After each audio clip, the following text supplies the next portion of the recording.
antropologia bíblica, agora falando acerca de matrimônio. E nessa área, já tendo falado acerca da criação do homem e da mulher e do referencial bíblico para matrimônio, vamos falar agora acerca de divórcio. Vamos ver o que a Bíblia nos diz acerca do divórcio. Então, primeiramente aqui na página 66, acerca de divórcio.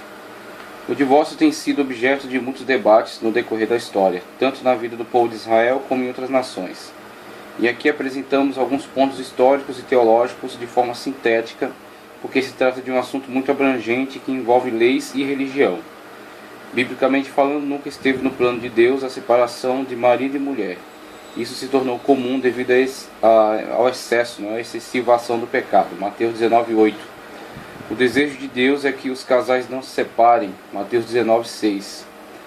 Na lei de Moisés, o israelita não podia divorciar-se de sua mulher facilmente. O único motivo claro que dava a ele esse direito era a prática do adultério por parte da mulher. Deuteronômio 22, 20 e 21. Embora a mulher que cometesse tal ato era sempre condenada com a pena de morte, mas o texto de Deuteronômio 24, 1 a 4, ao ser interpretado literalmente, levou muitos homens a repudiarem suas mulheres por qualquer coisa. O texto citado, Deuteronômio 24, 1, prescreve se um homem tomar uma mulher, casar-se com ela, e essa depois deixar de lhe agradar por ter ele achado nela qualquer coisa indecente, escrever-lhe-á uma carta de divórcio e lhe dará na mão, e a despedirá para casa. Deuteronômio 24, 1. Muitos rabinos se apegaram nas palavras qualquer coisa indecente para assegurar o direito do divórcio. Mas outros entendiam que essas palavras se referem ao próprio adultério.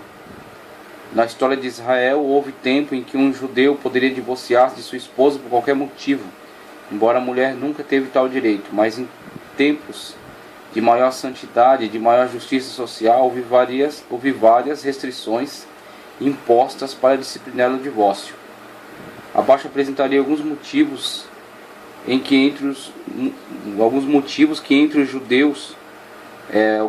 pelos quais um homem judeu podia divorciar-se de sua mulher, bem como uma mulher podia divorciar-se de seu marido. Veja só os pontos que são apresentados aqui e que eram motivadores do divórcio na cultura judaica da época. Quando ficava provado que a mulher traiu o marido praticando adultério. Quando a mulher extrapolava os limites da decência moral, mesmo que isso não chegasse ao adultério, mas que trouxesse constrangimento público ao marido. Quando a mulher negava ao marido a prática do ato sexual. Quando a mulher se recusava a mudar-se para outra casa, contrariando a vontade do esposo. Quando a mulher desrespeitava o sogro, insultando-o. Quando a mulher era portadora de alguma doença incurável e colocava em risco a saúde do marido, ou mesmo quando o marido se desagradava de tal situação de enfermidade. E agora alguns pontos aqui, as razões pelas quais uma mulher podia divorciar-se de seu esposo. Quando o marido caluniava a esposa de praticar sexo com outro homem antes do casamento. Quando o esposo se recusava a praticar relação sexual. Quando nos 10 anos de casamento ficava provado que o homem não conseguia fazer a mulher gerar filhos. Quando o esposo fazia voto de total abstinência sexual por um determinado tempo prolongado. Ao terminar o voto, ele podia procurar outra esposa.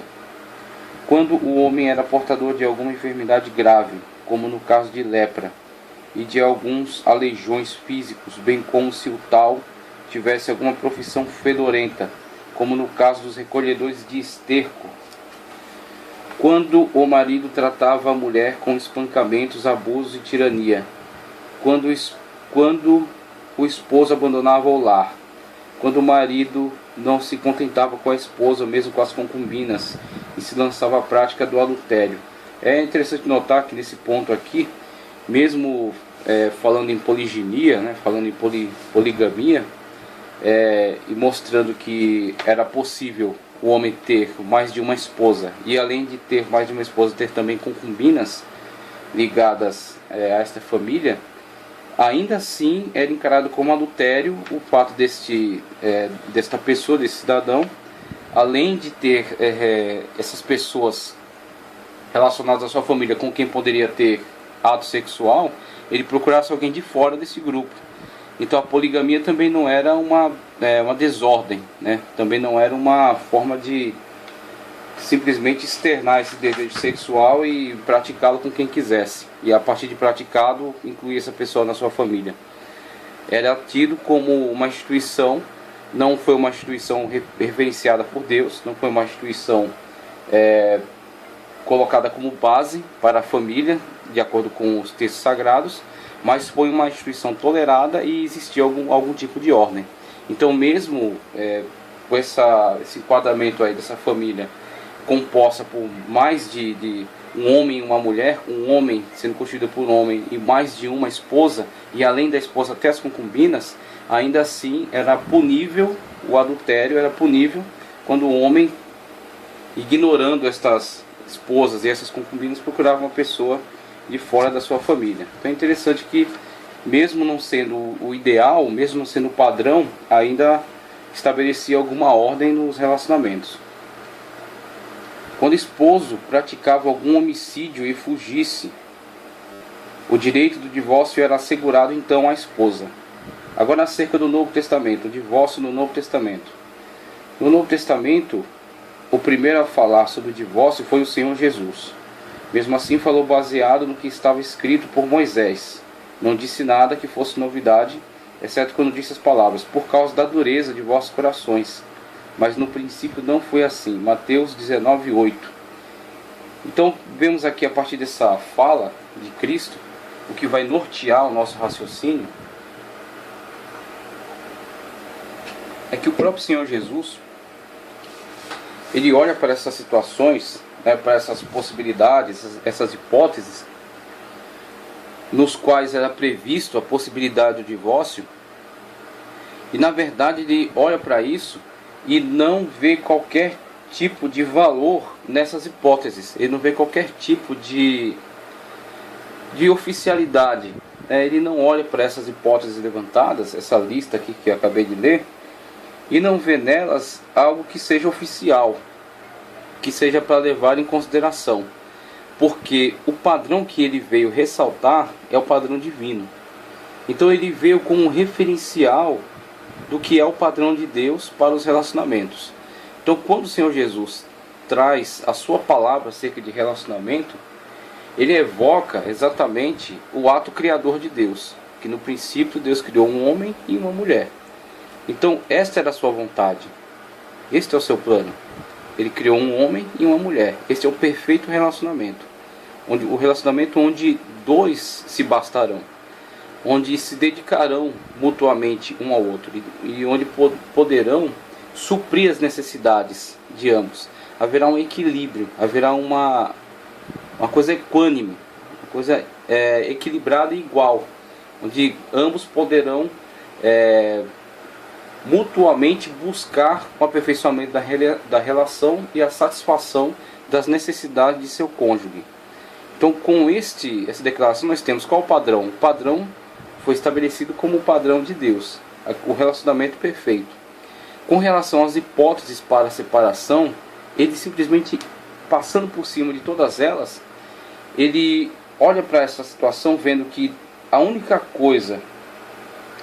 razão suficiente onde se pode tolerar, não aceitar ou preferir ou gostar dessa situação de forma alguma, mas onde se pode tolerar a possibilidade da separação deste casal que estavam unidos ambos com uma só carne, e estavam entrelaçados, num relacionamento profundo, e eram encarados por Deus como uma só pessoa, ou seja, a família, o eu de cada um, fundidos no nós e encarados como uma pessoa só por parte de Deus, e essa pessoa de singular chamada a família, só é aceitável, só é tolerável a separação desta união perfeita diante de Deus quando é inserido no meio desse relacionamento um terceiro elemento que não poderia estar ali e que traz a destruição desta união, que traz a destruição desse relacionamento, que divide esta união.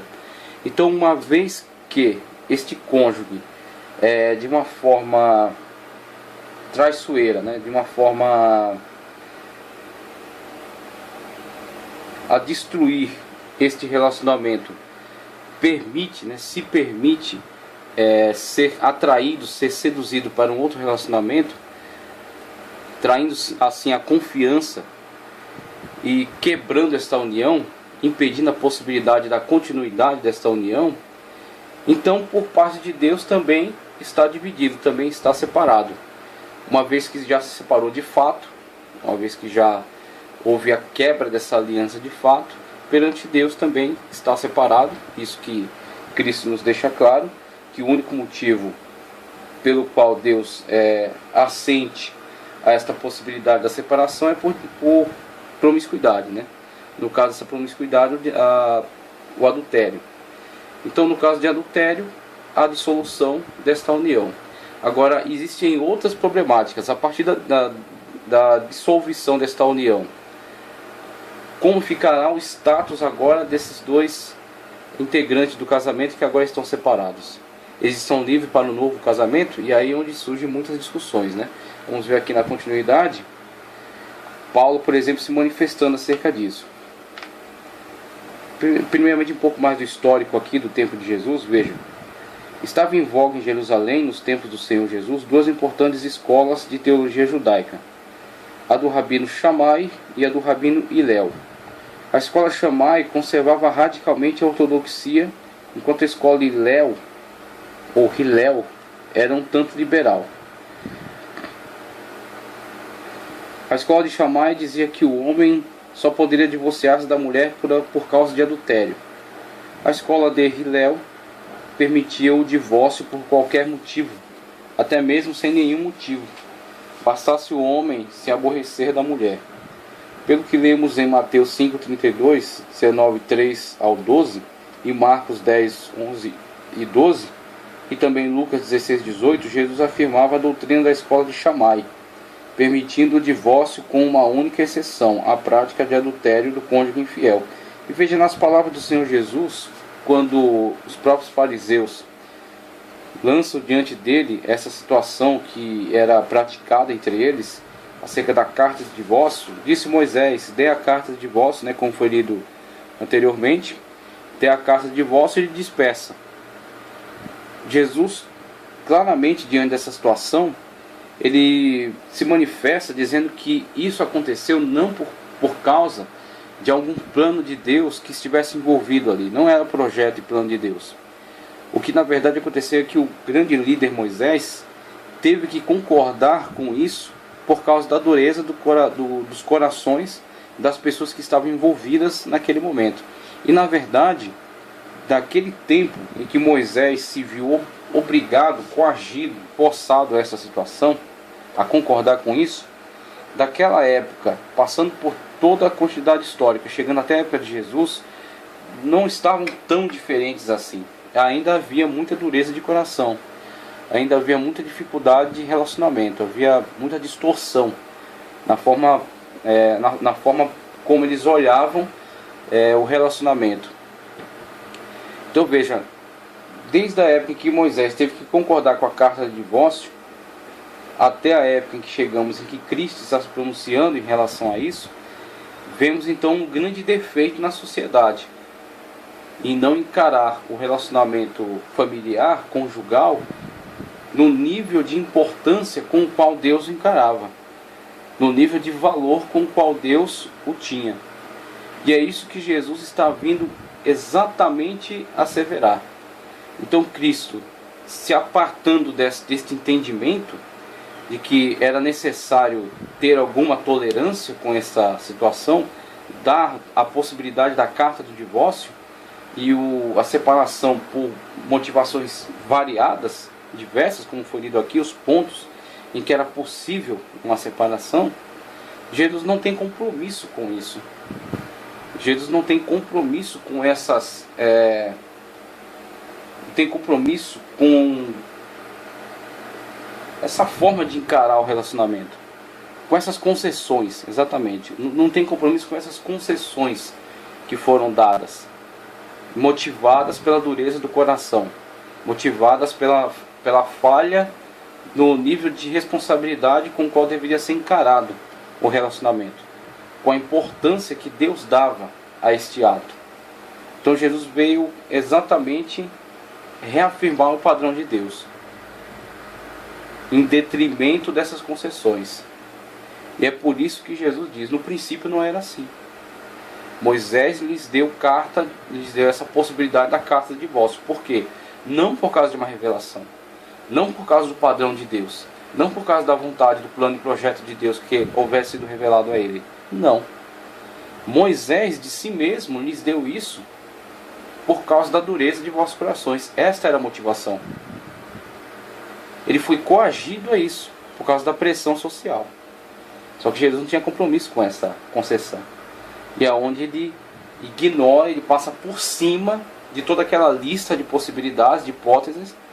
Ele vai diretamente no padrão perfeito e ele declara esse padrão.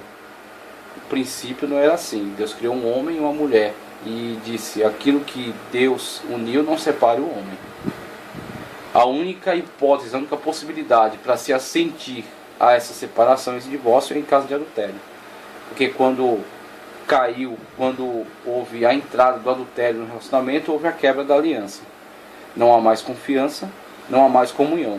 Então, uma vez que de fato não há mais união entre esse casal, também não há mais união para Deus. E assim é concordado que haja separação. Mas é um único motivo. Vamos ver aqui na continuidade. As palavras do Senhor Jesus têm causado muito debate sobre a questão do divórcio. Abaixo apresentamos algumas ideias sobre o tema em apreço. Então, primeiro ponto, tendo em vista que em vez da palavra fornicação, do grego porneia, a nossa versão portuguesa usa o termo adultério. Alguns eruditos entendem que o texto sagrado está se referindo ao relacionamento sexual ilícito no período do noivado e não após o casamento. Mas essa teoria não prevalece porque o Senhor Jesus deixa bem claro que se trata de uma infidelidade conjugal após o casamento. Então, muitos tentam usar de subterfúgio das possibilidades de interpretação das palavras originais, buscando outros sentidos. Mas na descrição há clareza. Então, ainda que haja outras possibilidades de sinônimos para as palavras originais, há uma descrição ali, e a descrição do fato é a descrição de um adultério após o casamento. Ainda mais que adultério só pode acontecer depois, pelo menos com um dos integrantes casado, que é um adultério praticado por duas pessoas casadas, que fora das suas alianças de casamento se relacionam, quer entre uma pessoa que não é casada com uma outra pessoa que é casada. Para que foi casada, adultério. Para que não é casada, fornicação. Então, independentemente dessas questões de interpretação, há descrição. E a descrição é apenas em caso de infidelidade conjugal.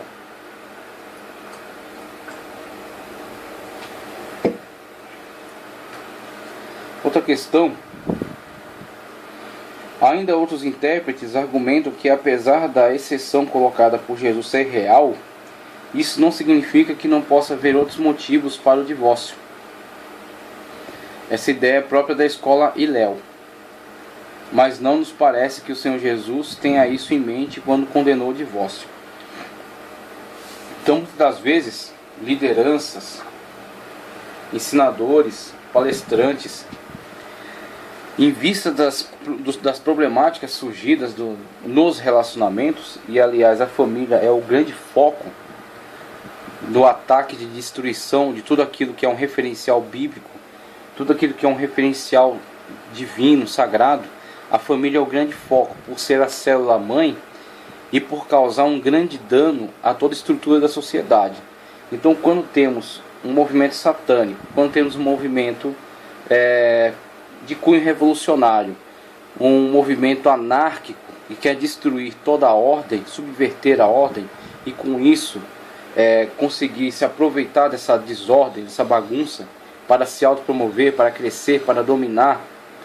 Então todo movimento que quer destruir a ordem estabelecida para ascender ao poder, ele atenta contra as instituições que sustentam a sociedade. Se você destruir a base, o edifício inteiro cai. Não adianta você ir destruindo andar por andar de cima para baixo. Se você implodir a base, tudo cai. E a base da sociedade é a família. Porque, como já falei mais atrás, todos os integrantes da sociedade que movimentaram essa grande máquina da sociedade, eles são oriundos de uma família. Então você quer controlar a ideologia dessas pessoas, controle a família. Aquilo que a pessoa aprende quando é criança. A família, a base familiar na qual ele está inserido. Quem são seus integrantes? O que pensam? Quando você controla isso, você controla de fato toda a sociedade. Então veja, o grande alvo do ataque é a família. É o padrão bíblico da família. E aí quando você tem alguns pastores, alguns teólogos, alguns palestrantes que diante dos problemas sociais que estão sendo levantados começam a abrir exceções, você tem o começo da destruição. O grande líder Moisés, e ninguém duvida que ele tenha sido um grande líder, a Bíblia nos transmite essa conclusão de que ele foi de fato um grande líder para o povo de Israel, um grande profeta.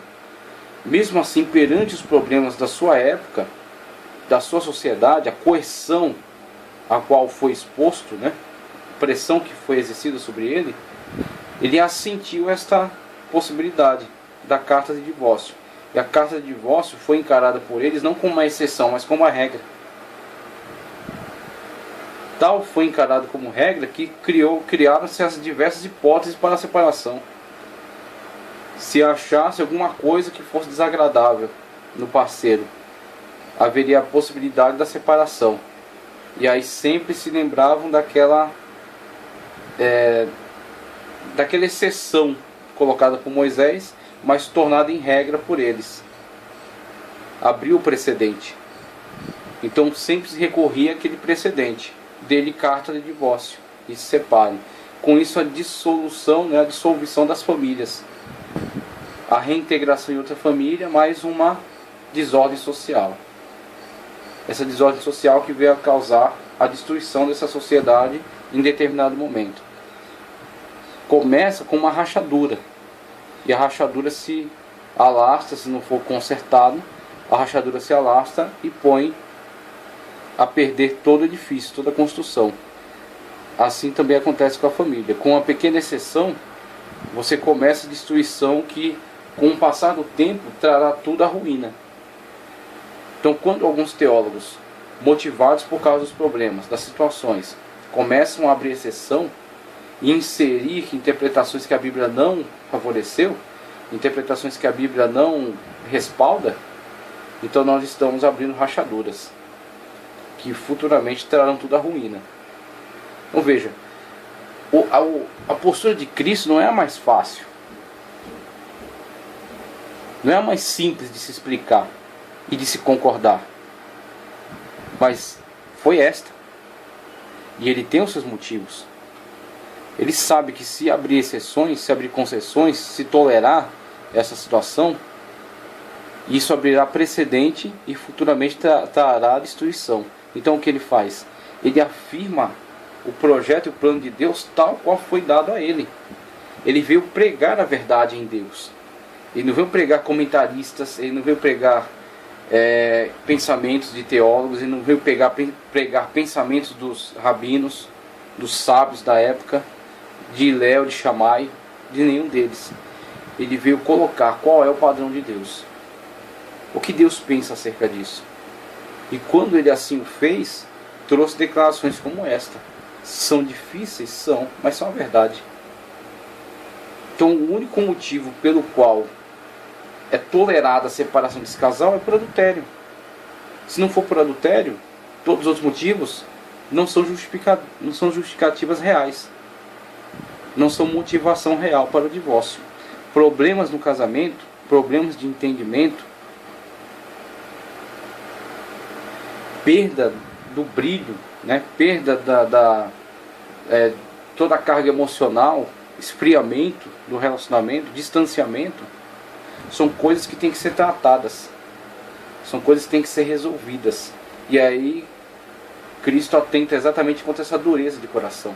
E aí em outros lugares ele constrói a possibilidade do indivíduo melhorar como pessoa. Melhorando como pessoa, esse indivíduo pode melhorar a sua forma de se relacionar. Porque em Cristo ele aprende a perdoar. Em Cristo ele aprende a amar. o outro como a si mesmo. Ele não ama tanto a si mesmo? Ele não ama tanto o seu ego, e por causa do seu ego quer se divorciar e buscar alguém que atenda melhor aos seus desejos egoísticos, com relação à estética, com relação a costumes? De repente quer buscar alguém que esteja mais de acordo com a sua forma de pensar, tudo por amor ao seu ego. E aí Cristo pega esta lógica, que é uma lógica destrutiva, e inverte ela, tornando ela construtiva. Ama o teu próximo como você ama a si mesmo. Você ama a si mesmo e busca tantas coisas boas para você, ignora até o interesse dos demais em vista disso que você quer para você mesmo. Pois ame o outro assim como você tem amado a si mesmo. Quando a pessoa toma consciência disso, de que ela pode, o mesmo amor que ela sente egoisticamente para si, ela pode manifestar para o próximo, e este próximo está ao lado dela, e ela então passa a amá-lo e a tratá-lo como gostaria de ser tratado, e o outro, por seu lado, também entra nesse nível de consciência, se apercebe disso, e em vez de serem dois debatedores, em vez de serem dois agressores, passam agora a ser cooperadores para o restabelecimento dessa família, há a resolução desses pequenos problemas. Todos esses pequenos problemas criaram hipóteses para o uso daquela exceção que Moisés havia lhes concedido. Todos esses pequenos problemas foram se tornando hipóteses para o uso daquele precedente, da carta de divórcio. E assim haviam muitas famílias que não deveriam ter se separado, mas separaram por motivações absurdas, motivações ridículas. E assim trouxeram grande confusão à sociedade da época, levando ela à destruição. E é isso que Jesus está corrigindo.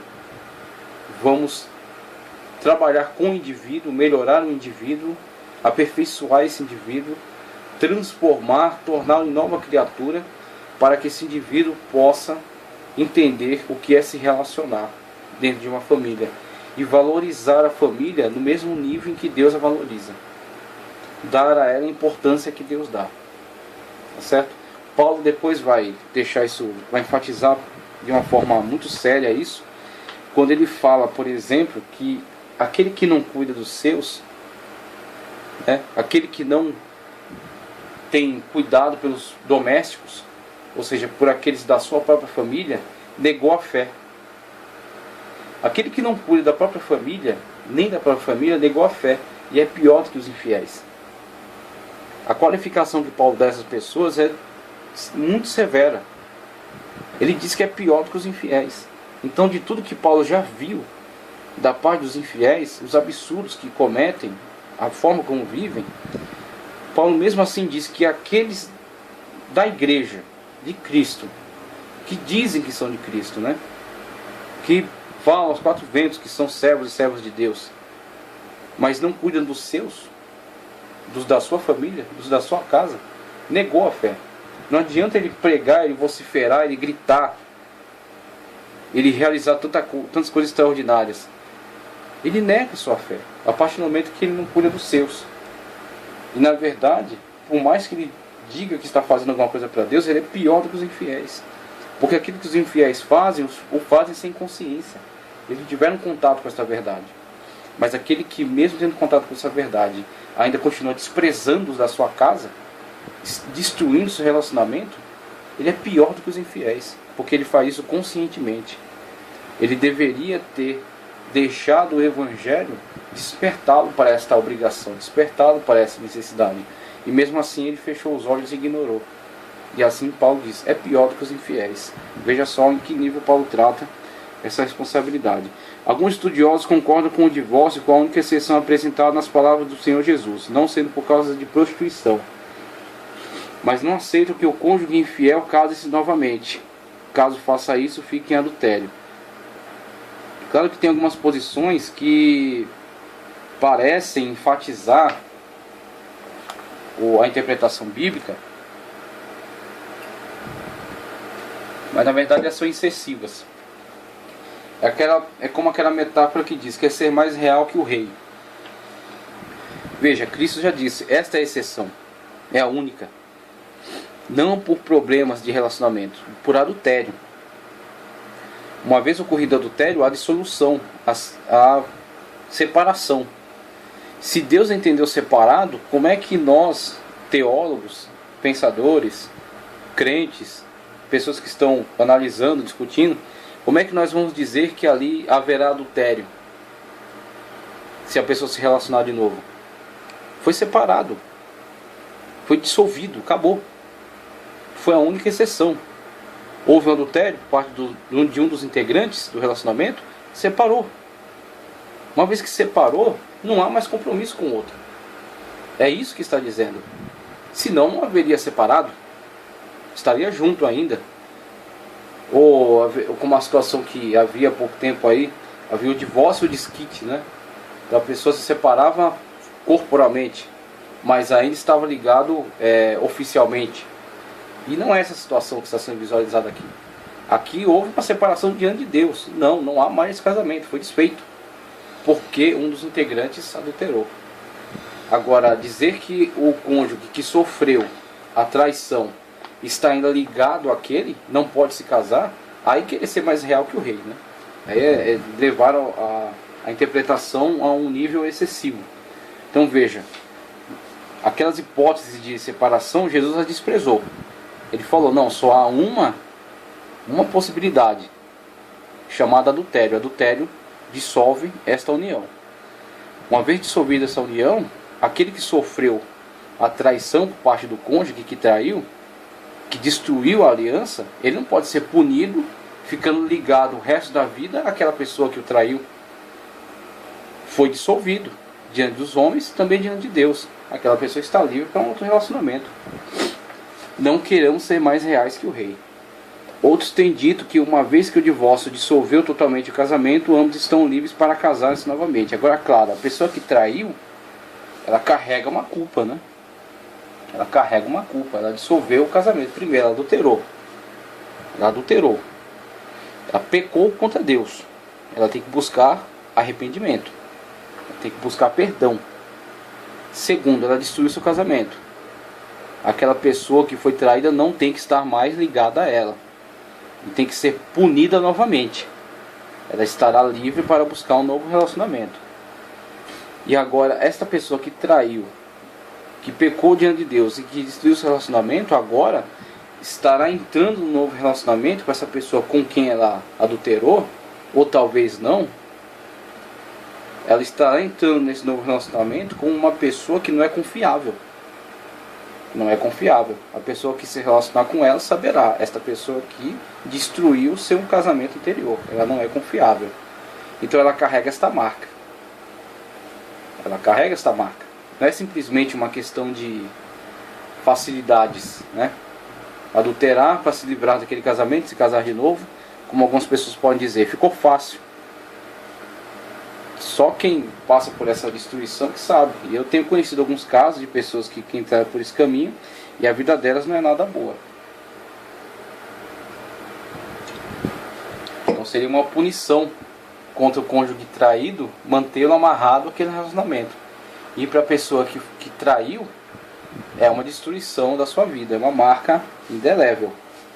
Deus perdoa, sim, perdoa, mas a sociedade não. Há também outros que entendem que ao se divorciar e se casar de novo, incorre em adultério, pelo menos para o cônjuge culpado, ou até mesmo para ambos, apesar desse adultério do segundo casamento ser ato isolado, e não uma situação contínua, e que uma vez contraído o segundo casamento, o tal se torna legítimo. Sendo assim, um relacionamento que começou como adultério termina sendo normal porque o casamento foi realizado.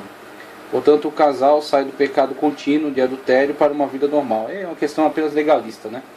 Quer dizer, dissolveu aquele casamento ao começar a se relacionar com outra pessoa, né? Namoro, noivado, para estabelecer um novo casamento, ele estará numa condição de adultério.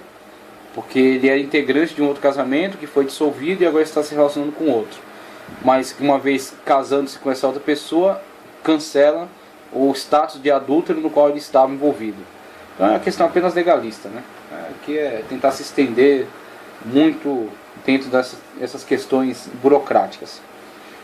Os teólogos católicos, por sua vez, chegam até a concordar com o divórcio, com a única exceção de ser por adultério, da parte de um dos cônjuges, mas fazem restrição, não aceitando que os divorciados se casem de novo. Ao questionar essa posição católica, os teólogos dizem que se o cônjuge prejudicado não pode casar de novo, então não houve divórcio real, mas tão somente uma separação. Exatamente. Então, se diz que aquele que foi traído, que teve o casamento dissolvido, não pode se casar de novo, então ele nunca se divorciou. Esteve sempre ligado àquela pessoa que o traiu. Aquela pessoa que quebrou a sua confiança. E isso é punir a vítima, né? Isso é punir a vítima. O pensamento de Paulo sobre o divórcio. O pensamento de Paulo sobre o divórcio. Nos tempos do Senhor Jesus, pontificava na escola de Hilel o seu neto, o grande mestre Gamaliel, do qual Paulo fora discípulo. Tendo em vista que Paulo era um ex-fariseu e conhecia profundamente as duas linhas teológicas sobre o divórcio apresentadas pelas duas escolas, ele com certeza era simpatizante de uma das duas, e pelo que podemos observar em sua epístola, ele era mais inclinado para a escola de Shammai, mesmo sendo aluno de um neto de Hilel, né? Mas ele, neste ponto, ele está muito mais próximo do pensamento de Shammai com relação ao divórcio. Em sua primeira epístola aos Coríntios 7, 10 ao 16, Paulo permite a separação dos cônjuges crentes, mas diz que os tais devem ficar sem casar, e se possível que se reconciliem. Então ele está falando sobre dois cônjuges crentes, tá certo? Dois cônjuges da mesma fé. E também não falou aqui acerca de adultério. Ele falou acerca apenas de separação e fala de dois cônjuges crentes. Tem que ser esclarecido esses pontos aqui. Mas, quando trata do caso de um cônjuge crente e outro não, versículos 12 a 16, ele não deixa claro se o tal pode casar-se novamente ou não. Há uma ambiguidade aqui, né? Há uma certa ambiguidade. Baseando-se nas palavras de Paulo que disse, não está sob servidão. Veja como ele se manifesta em relação a isso. Alguns intérpretes entendem que se o apóstolo permite o divórcio, é porque também permite o novo casamento, tendo em vista que o divorciado fica livre e o mesmo não deve viver sob servidão. De qualquer forma, o casamento de judeu com gentil não era considerado normal. Era dentro daquelas modalidades de casamento que nós vimos, né?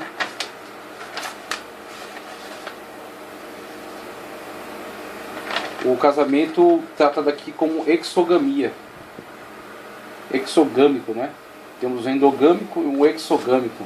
Um casamento exogâmico no sentido de haver esta união com pessoas de fé diferente. Não questão de raça, de cor, nada disso. Questão de fé diferente. Então o problema era o julgo desigual. Pessoas unidas por matrimônio, mas pessoas muito diferentes com relação à fé, a maneira de pensar, a maneira de viver. Alguns hoje que não têm um padrão de vida muito elevado podem olhar para isso e achar muito estranho. Mas na verdade, se nós observarmos melhor, veremos que as pessoas que se relacionam, que estarão compartilhando uma vida, eles vão compartilhar até as mínimas coisas. Então, dentro dessa questão da exogamia, pessoas que têm religiões diferentes, têm padrões, modos de vida diferentes, eles enxergam a vida de uma forma diferente, eles valorizam coisas diferentes. E como é que elas vão se unir para dividir o mesmo teto? É impossível dar certo? Não estou dizendo isso, mas é difícil. O desafio será muito maior. Então já há um desafio no sentido de duas pessoas diferentes se unirem e se tornarem uma só. Essa fusão, ela é um tanto difícil, é um tanto traumática, porque você tem dificuldade de abandonar o seu eu, o seu egoísmo, o seu desejo, aquilo que atende ao seu prazer. Então quando você abandona aquilo que é do seu eu, e a outra pessoa também tem que fazer isso para formarem o nós e começarem a buscar aquilo que é interessante para o casamento, para a família, mais do que ser interessante para mim ou para você, é interessante para a família, é edificante para a família, prazeroso para a família, prazer em família, isso já é difícil. Agora imagine duas pessoas de religiões diferentes, ou de ideologias muito diferentes. Haverá um conflito a mais. E é esse o problema. E aí Paulo está tratando aqui acerca de pessoas que se casaram, ou já eram casadas, e uma delas aceitou a fé e a outra não é da mesma fé, não aceitou. E aí Paulo está falando que esse irmão crente não fique sob servidão. Só que perceba, na sua carta ele trata sobre diversas coisas. Uma delas é que o cônjuge crente não precisa se separar do cônjuge não crente. Ele tem que permanecer no casamento. Ele tem que lutar pelo casamento.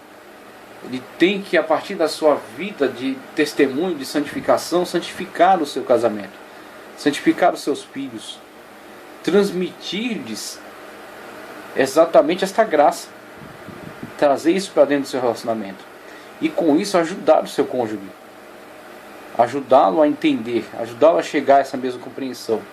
Então esse é o primeiro desejo de Paulo. E aí com o que Paulo concorda, com o que ele é levado a tolerar?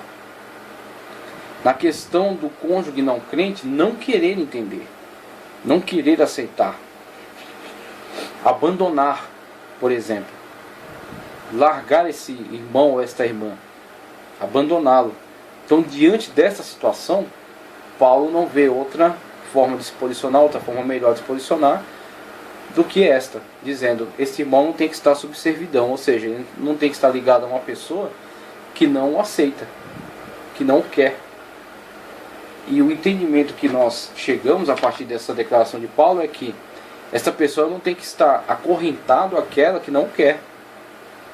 Se a pessoa não quer ficar com ele, ele lutou pelo seu relacionamento, ele lutou para construir a sua família, para ajudar o seu cônjuge, mas ele não quer ajuda, ele rejeita. E rejeita até esta pessoa mesmo. Se ele quiser ir, que vá. Com essa declaração, que não é um entendimento exato, não é um entendimento definitivo, não é a interpretação definitiva, mas pelo menos sou levado a entender este cônjuge que foi deixado, este cônjuge que foi abandonado, que lutou pelo seu relacionamento, mas que foi abandonado, ele não tem que estar sob servidão.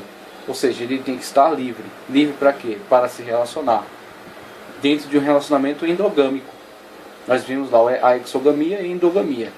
Exogamia e endogamia não em relação à raça, nem em relação à cor, nem à etnia, nem nada disso, mas em relação à fé. Então ele tem que buscar um relacionamento endogâmico no sentido de buscar alguém da mesma fé, alguém que esteja carregando também a sua cruz, alguém que também tem as mesmas aflições, alguém que também enfrente, lute a mesma luta, e que vai compreender esta pessoa. Sabe o que é um jejum, sabe o que é uma consagração, sabe o que é uma santificação, sabe o que é servir a Deus, sabe o que é colocar o amor de Deus acima de todas as coisas, amar primeiro ao Senhor acima de todas as coisas e o próximo como a si mesmo, tá certo? Ter o padrão de Deus para a sua vida. Então o entendimento a que somos levados é isso. Agora, quando se trata do relacionamento de dois crentes, Paulo também segue a mesma lógica de Cristo, apenas o adultério.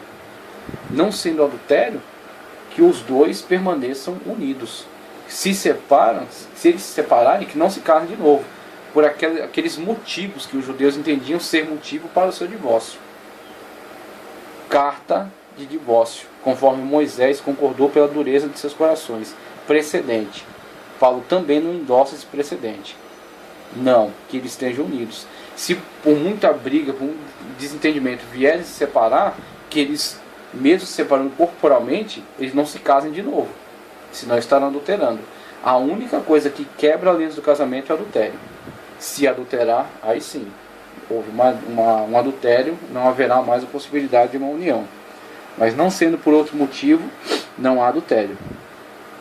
Não sendo por outro motivo, não há divórcio. O que é adultério? Muita gente confunde a prática de adultério com qualquer outro tipo de prostituição. Adultério é um relacionamento sexual de um homem casado com uma mulher casada. Veja, para haver um adultério, um dos dois praticantes deste ato sexual tem que ser casados. Ou os dois são casados e abandonando seus cônjuges estão se relacionando sexualmente, ou um dos dois é casado e o outro é solteiro. Para o caso do solteiro, o solteiro está cometendo fornicação.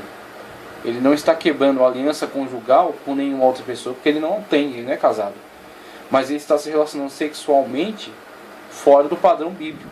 Ele não está se casando com aquela pessoa para se relacionar sexualmente com ela dentro do matrimônio. Ele está apenas se relacionando sexualmente, sem qualquer outro compromisso. Apenas buscando prazer sem qualquer outro compromisso. Fazendo do seu corpo um joguete de sexo, um joguete de prazer. Com isso, trazendo risco de saúde, destruição da sociedade, possibilidade de filhos fora de matrimônio.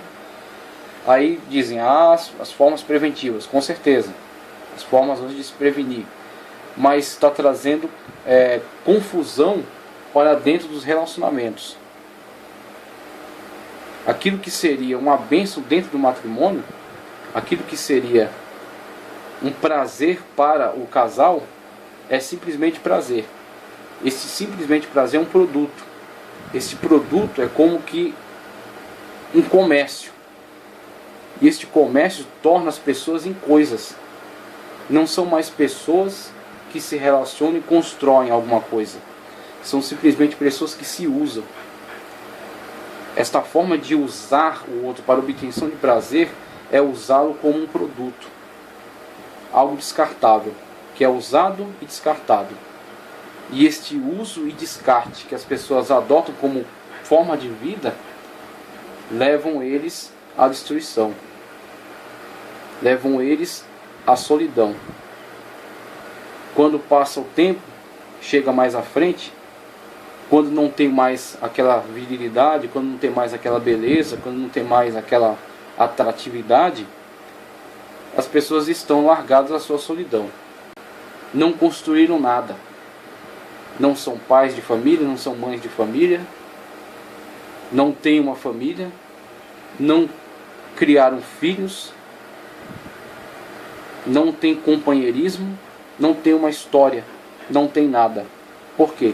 São produtos. Usaram e foram usados. E foram descartados. Como tantos produtos que nós, se formos no lixão, encontramos lá. Peças de roupa até boas ainda. Produtos até usáveis. Mas alguém se cansou deles. Porque não havia nenhum tipo de relacionamento, não havia nenhum tipo de compromisso. Foi usado, aproveitou, satisfez o desejo e descartou. Assim são as pessoas hoje. Só produtos. O adultério é o relacionamento sexual de um homem casado com uma mulher casada, ou de um parceiro solteiro com outro casado. Nesse último caso, o solteiro praticou a fornicação e o casado praticou o adultério. Só adultera quem é casado. Qualquer outro tipo de relacionamento sexual fora desta regra não é adultério, embora possa ser pecado.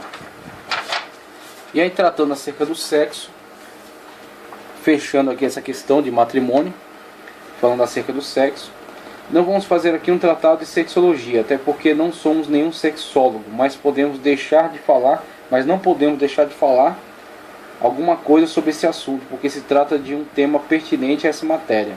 A palavra sexo significa conformação particular e distingue o macho da fêmea nos humanos, nos animais e nos vegetais.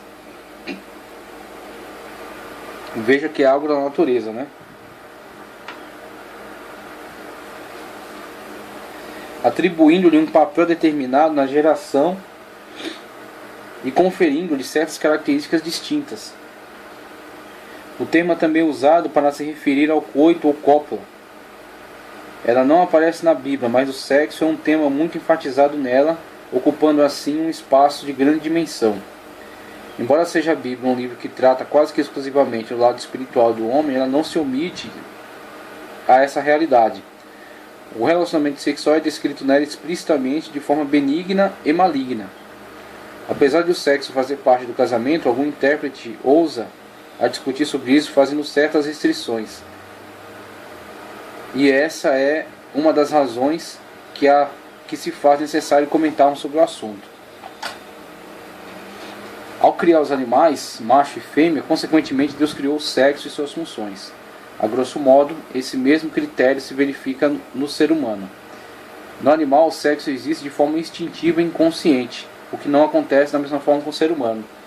Veja que as pessoas que foram criadas à imagem e semelhança de Deus, e tendo em vista que a imagem e semelhança de Deus nos seres humanos é a inteligência, que os distingue dos demais seres, quanto mais distante de Deus, quanto mais longe de Deus, quanto mais afastado, separado, distanciado de Deus e até agindo em oposição a Deus, o ser humano se torna cada vez mais diferente de Deus. A imagem e semelhança de Deus no homem não é apagada, mas é deformada. É bastante deformada. Tal deformidade o leva a ponto de quase igualar-se com os animais. De tal forma está mais parecido com os animais que se relaciona de uma forma semelhante a eles. Porque os animais, quando se relacionam sexualmente como se relacionam, a fêmea entra no cio e o macho sente a atração por causa daquele estado em que ela está, independentemente de quaisquer machos, porque a maioria dos animais não tem, como alguns têm, alguns animais se relacionam só com aquele casal ao longo de toda a vida. Se não me engano, o pinguim, a águia, alguns animais. Mas a grande maioria não. Não há uma ordem, não há uma organização, não há um casal. Há uma matilha. Uma matilha de cães, por exemplo. E as fêmeas estão ali, são compartilhadas. Os filhotes também, não o meu ou o seu filhote. Os filhotes são criados em conjunto. Isso é um tipo de relacionamento próprio para as bestas, próprio para os animais que não têm inteligência. São almas viventes, não inteligência. Não tem espírito. Eles não têm critério de juízo. Não tem juízo de valor. O único juízo dele é de perigo, de necessidade, mas não de valor, de ética, moral. O ser humano tem. É próprio do ser humano. Ser um agente filosófico, um agente moral, um agente ético, uma pessoa com inteligência, uma pessoa com uma visão sistemática da vida, uma pessoa com história, uma pessoa com juízo. É próprio do ser humano. Quanto mais o ser humano se distancia de Deus, mais ele se parece com os animais. Veja os seres humanos se relacionando. Num baile funk, por exemplo. A forma como se relacionam. Dentro de outros tipos de encontros sociais. A prostituição, o comércio dos seres humanos. Os seres humanos se vendendo como produtos. Os diversos tipos de relacionamentos de eventos que eles criam para se relacionar em grupo, sem qualquer ordem. As festividades do carnaval, por exemplo. O que acontece durante os carnavais, o que acontece durante os bailes. Como os seres humanos se usam e são usados. E usam o sexo somente como ferramenta, como meio de prazer. Prazer desatrelado de qualquer tipo de compromisso, só prazer. E após o prazer, nada mais. Isso é se distanciar de Deus e se aproximar dos animais. Isso é uma forma de se relacionar que não leva em consideração a inteligência que há dentro do ser. Ele se deixou tornar num produto e nada mais. Sem construir nada, sem adquirir nada. Então veja, quanto mais distanciado de Deus, mais diferente do padrão de Deus. Mais deformado e mais parecido com os animais que não têm nenhuma inteligência. O homem não peca por exercer a prática sexual, mas pelo modo errado que escolhe para exercer essa prática. Todo problema não está no uso, mas tão somente no abuso.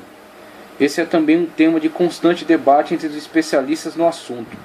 No decorrer do tempo, o relacionamento sexual dos seres humanos mudou muito.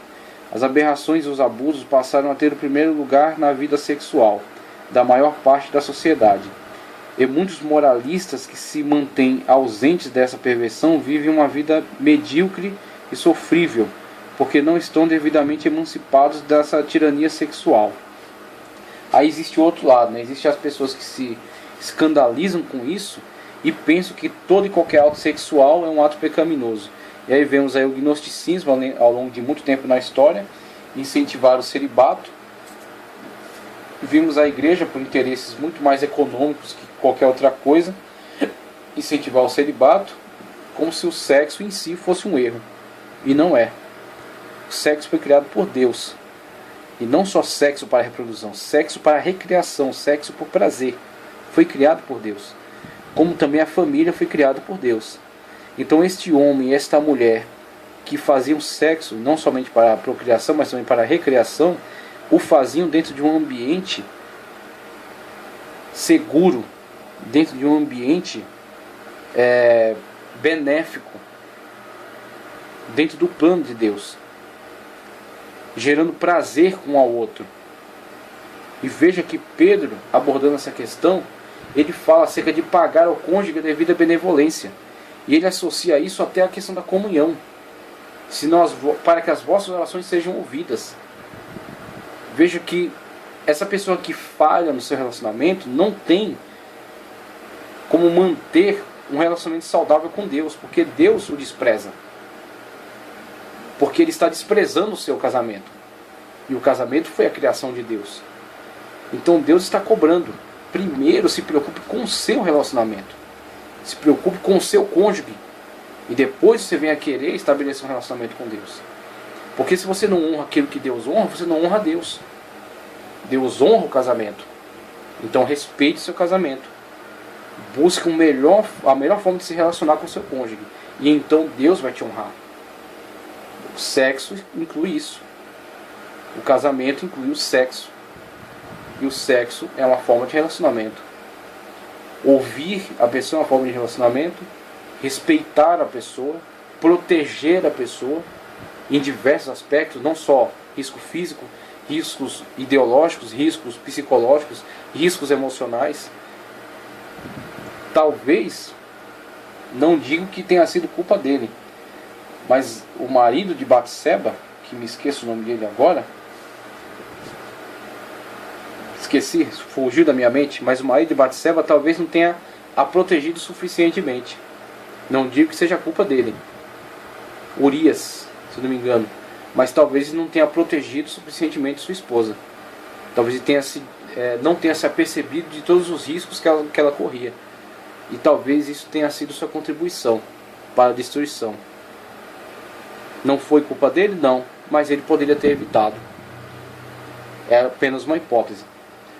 Com respeito à finalidade da prática sexual, os sexólogos, seguidos pelos teólogos, não são unânimes. Alguns afirmam que uma vez que o relacionamento sexual causa prazer, sua prática meramente pelo prazer não pode ser pecado. Se Deus fez assim, é porque Ele quer assim. Os advogados dessa forma, os advogados dessa tese afirmam que o relacionamento sexual é necessário porque, além da procriação, o prazer sexual é um fator necessário à saúde e à manutenção do ego respeitável. O homem animal não compreende o verdadeiro sentido profundo do eros, sexo, limitando-se à esfera da libido, das satisfações meramente carnais. Na realidade, porém, o verdadeiro casamento não se consuma apenas na união física dos corpos, como acontece no acasalamento dos brutos, mas na integração dos espíritos, ou seja, na fusão metafísica mística do verdadeiro humano, um com o outro, o eu. A união íntima, não só de corpos, mas a união íntima de sentimentos. E o sexo é uma ponte para a unificação desses sentimentos. Uma total união. Então, o sexo é plenamente aceitável e satisfatoriamente vivido dentro desta união. Assim ele é valorizado e valoriza aquele que está participando dele. O que Deus uniu, não desuna o homem. Essa frase mística do Senhor Jesus Cristo tem um sentido profundo, uma vez que só a união dos espíritos é uma união real, por isso indissolúvel. Numa só palavra, os verdadeiros casados são aqueles que encontram em sua casa, ou seja, que estão plenamente unidos. Então, dentro dessa esfera de relacionamento, o sexo é uma bênção e é uma das formas de total união para o casal unido fisicamente, o casal unido ideologicamente, o casal unido pela fé e unido em tudo.